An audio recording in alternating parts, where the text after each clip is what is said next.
Apparently it's 2020, which is terrifying. And Pantone has decided that this year's color, the color of the year, is classic blue, which is like a beautiful, rich cobalt blue.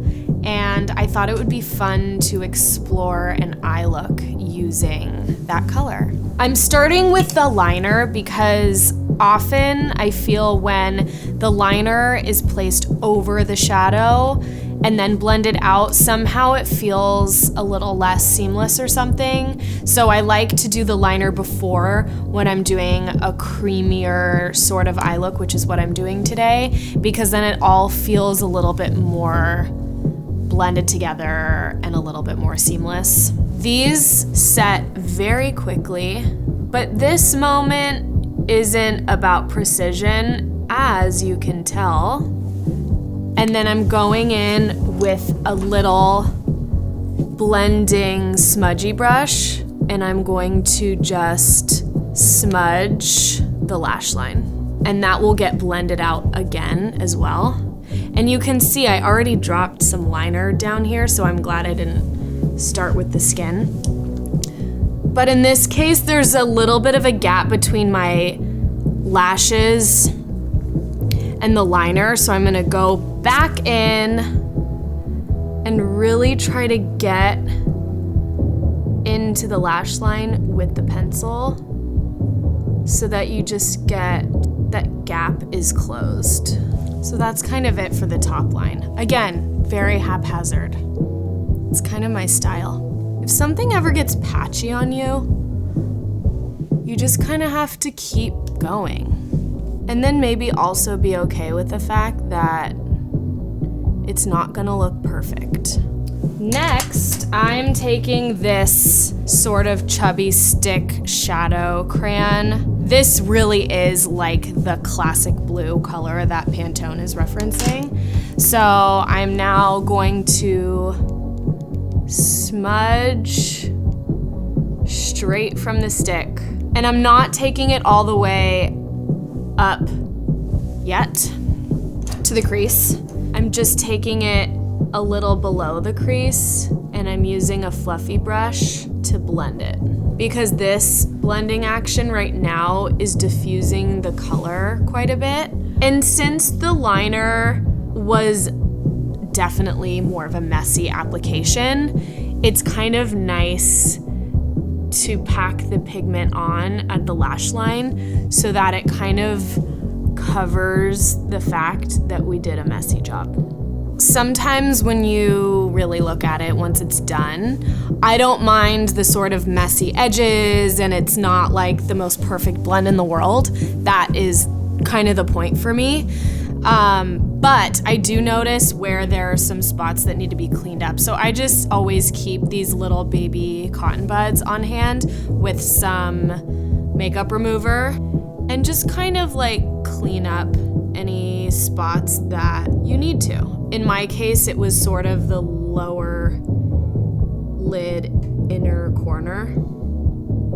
The next step is really just a continuation of the top lid, but I'm going to take the smudgy brush, take it onto the pencil so that I'm not putting the pencil directly on my eye again.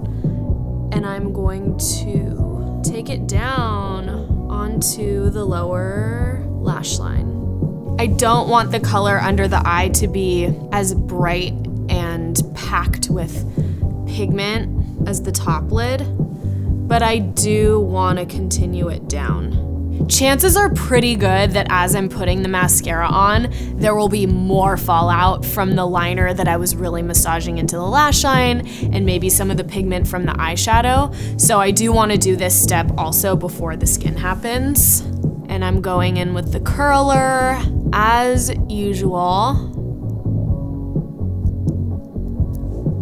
With a look like this that's intentionally creasy and intentionally not perfectly blended, you can also layer the mascara on and allow it to get clumpy, especially if you're wearing this look for evening. Then it just feels more like you just threw it on. So there are my spidery, kind of imperfect lashes. So I custom blended this foundation a couple of weeks ago. I had a Surreal Skin Foundation wand left that was it was the fairest shade. It's a shade 1, way too light for me. So I mixed it with a NARS Sheer Glow foundation in, I think it was shade light 4. And I mixed it and put it in this little bottle. I'm using a damp beauty blender and I'm tapping it straight into the product on the back of my hand. And I'm tapping it in. I'm gonna keep my coverage a little bit more minimal right now than I normally would, just because this is a slightly more raw application in general. So I'm really just focusing the coverage around the nose and under the eyes and kind of in this, like, I don't know, cheek area, but I'm not taking it out all the way.